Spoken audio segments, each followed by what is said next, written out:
आप देख रहे हैं SDM न्यूज़। हर सच्ची खबर के लिए जुड़े रहिए SDM न्यूज़ से।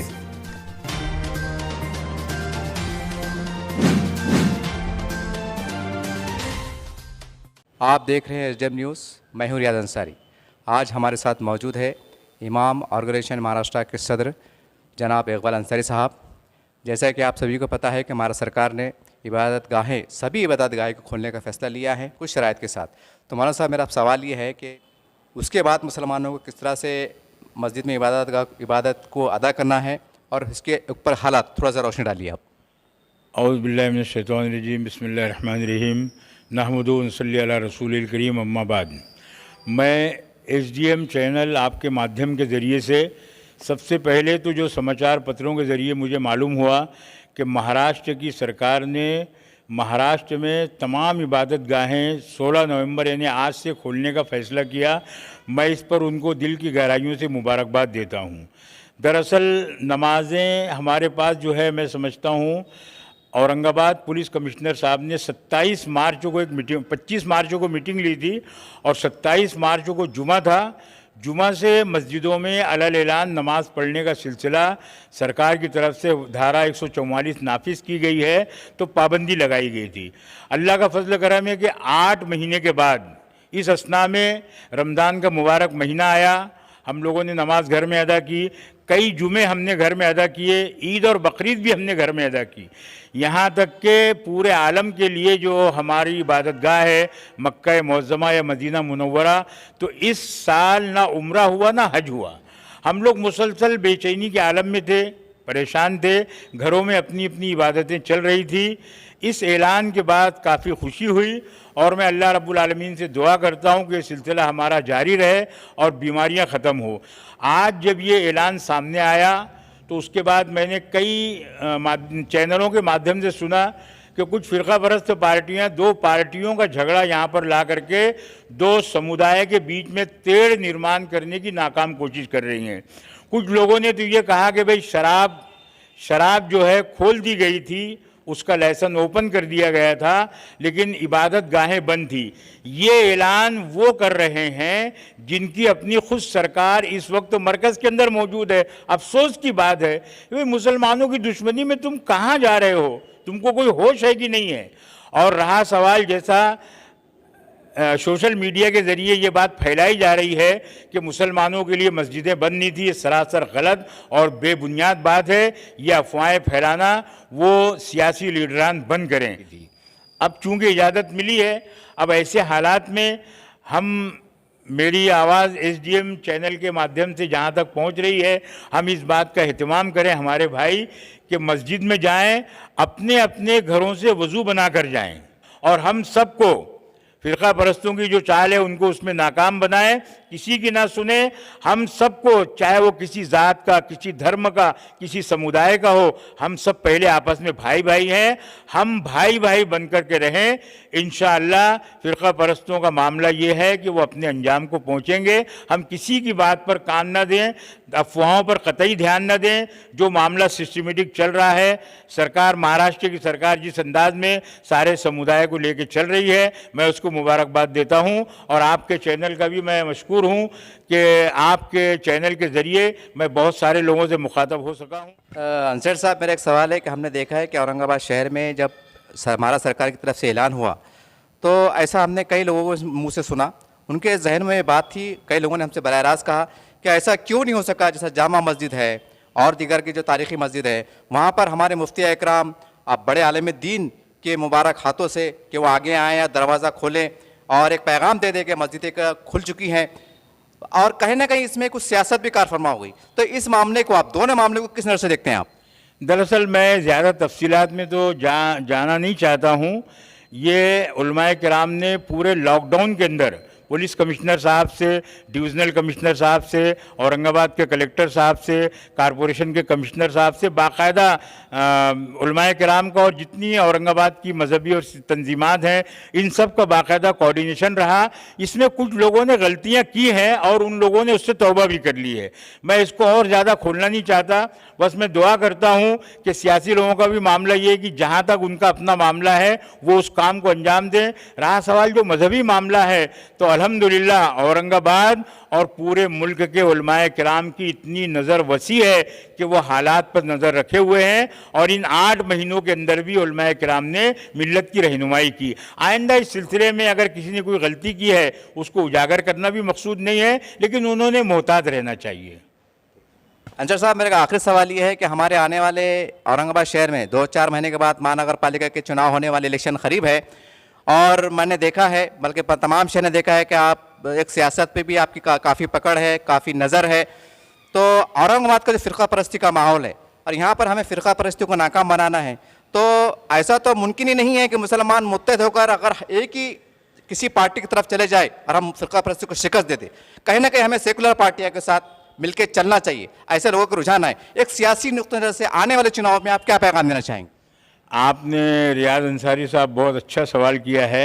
वैसे इसकी तफसील में ना जाते हुए एक नमूना हमारे सामने महाराष्ट्र सरकार का है कि देखिए शिवसेना से मुताल्लिक उसकी जो एक्टिविटीज़ थी, क्या था मामला, उसके बाद जो सेकुलर जमातें हैं, चाहे वो कांग्रेस हो या एनसीपी हो, लेकिन ये रब्बुल आलमीन का मामला है, फैसला वहाँ पर हुआ था।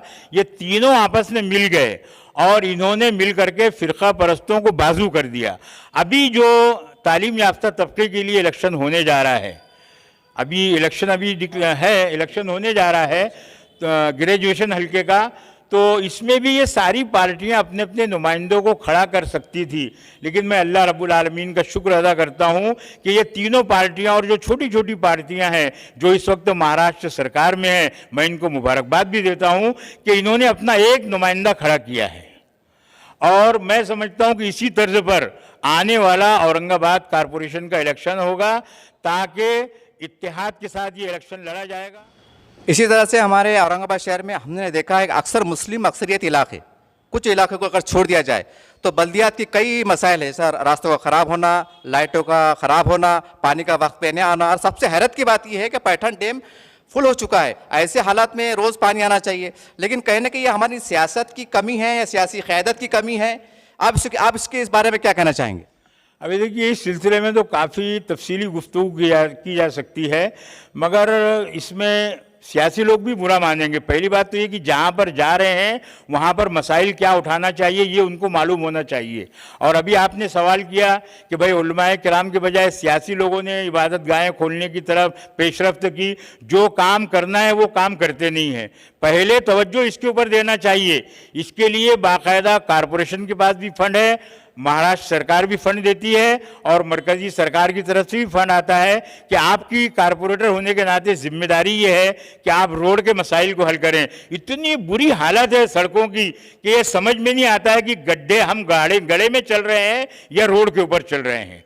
ना सड़कें दुरुस्त है, ना ड्रेनेज का लाइन कोई निज़ाम कोई सही है, और ना ही पानी का मसला। इस साल तो पानी अल्लाह रब्बुल आलमीन ने इस कदर वाफर मिकदार में दिया है, उसके बावजूद भी हमारे यहाँ सूरत हाल ऐसी है कि वही 5 दिन में 7 दिन के अंदर पानी आ रहा है। अब ऐसे हालात में हमारे जो कारपोरेटर हजरात हैं, मैं नहायत अदब के साथ उनसे गुजारिश करूँगा कि आप लोगों ने तवज्जो दे करके, कारपोरेशन का अमला अगर सो रहा होगा तो कारपोरेटर्स की जिम्मेदारी है कि वो उनको बेदार करें और ये बताएं कि ये पानी का निज़ाम जो है इस वक्त बहुत ज़्यादा है, पूरा डैम भरा हुआ है, दूसरे इलाकों में जा रहा है, पानी मिलना चाहिए। और पानी आने के बाद हमारे शहर की जो आवाम है उसकी अपनी एक जिम्मेदारी ये है कि वो पानी को ज़ाय न करें। जिस दिन बारिश आती है, अफसोस की बात है कि औरंगाबाद शहर की किसी भी गली में आप चले जाइए तो आपको ऐसा लगेगा कि बारिश बरस रही है।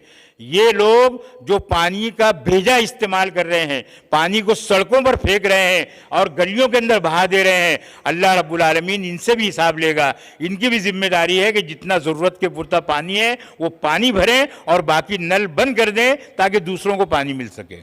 अंसारी साहब, हमने देखा है कि औरंगाबाद के जो हिंदू अक्सरियत इलाके हमारे गैर मुस्लिम भाई हैं, वो तमाम एरिए एकदम वीआईपी कहलाते हैं, उनके रास्ते, उनके हर चीज़ आपको बहुत मेंटेन नज़र आएंगी। इसके मुखालिफ में हमारे मुस्लिम अक्सरियती जो इलाके, अक्सरियत में समझ लीजिए चंद इलाकों का छोड़ दिया जाए, तो यहाँ पर बहुत ही गंदगी घाट दिखाई देती है। आप क्या समझते हैं कि उनकी लीडरशिप और हमारी लीडरशिप में क्या फ़र्क है? लीडरशिप का तो जहाँ तक मामला है, आज कोई किसी को लीडर तस्लीम करने के लिए तैयार नहीं है। बेशुमार तजुर्बे मेरी ज़िंदगी के अंदर आए, लेकिन इस वक्त मिल्लत की जिम्मेदारी है कि हम कहीं किसी एक को तो बड़ा माने हैं। कभी कोई आदमी बड़ा बन के आता है, कोई हमारी रहनुमाई करता है, तो कहते हैं कि भाई ये पुलिस का मुखबिर है, पुलिस का दलाल है, ये फलां पार्टी से मैनेज है, इसको फलां ने ख़रीद लिया है, ये उसकी बी टीम है, ये उसकी सी टीम है, ना मालूम क्या क्या बात निकलती। अल्लाह के लिए अपने हाल पर खुद गौर कीजिए। अल्लाह रब्बुल आलमीन का भी इरशाद है और अल्लामा इकबाल ने भी कहा है, हमें सबसे पहले अपने हालात पर गौर करना है। अगर हम अपनी हालात बदलने के लिए तैयार होंगे, दिल से तैयार होंगे, उसकी कोशिश करेंगे, तो अल्लाह रब्बुल आलमीन भी हमारी मदद करेगा और हमारे हालात बदलेगा। कुरान की आयत का तर्जुमा है जिसको अल्लामा ने कहा है, खुदा ने आज तक उस कौम की हालत नहीं बदली, ना हो जिसको ख्याल आप खुद अपनी हालत के बदलने का। तो अल्लाह के लिए किसी एक को जिम्मेदार बनाइए और उस पर भरोसा करिए आप कि ये हमारे लिए अच्छा काम करेगा, और अल्लाह से दुआ कीजिए कि अल्लाह रब्बुल आलमीन इसके ज़बान में वो तासीर दे कि ये कौम के, बल्कि मैं समझता हूँ सिर्फ मुसलमानों का नहीं, बल्कि दीगर अक़वाम भी, दीगर मज़हब के लोग भी जो मानने वाले हैं, ये उनके लिए भी अपने काम को करे ताकि उसका फ़ायदा पूरी इंसानियत को पहुँच सके। ये थे इकबाल अंसारी साहब, औरंगाबाद की जानी मानी शख्सियत, समाजी शख्सियत, सियासी शख्सियत, मजहबी शख्सियत। हमने इनसे बेबाक हर पहलू पे बातचीत की, इन्होंने बहुत खुल के जवाब दिया। हम समझते हैं कि आने वाले महानगर पालिका के चुनाव पर हम एक अभियान चला रहे हैं कि यहाँ पर एक ऐसे नुमाइंदे मुंतखब तैयार हो सके, ये चुन के जा सके, जो हमारे मुस्लिम इलाके जात का नक्शा बदल सके, यहाँ पर तरक्याती काम हो सके। जिस तरह से सड़कों, हड़कों और पता नहीं कैसे कैसे इलाकों में काम होते हैं, वो चेहरा हम देखना चाहते हैं। हमने देखना चाहते हैं, ये हर यहाँ के शहरी की एक आवाज़ है, इस दिल की तमन्ना है। हम समझते हैं कि इन्होंने कुछ खुले तौर पर और कुछ इशारों में जो आवाम को पैगाम दिया है, आवाम उसे बखूबी समझेंगी और आने वाले वक्त में एक सियासी अपना लाहेमल तैयार करेंगी।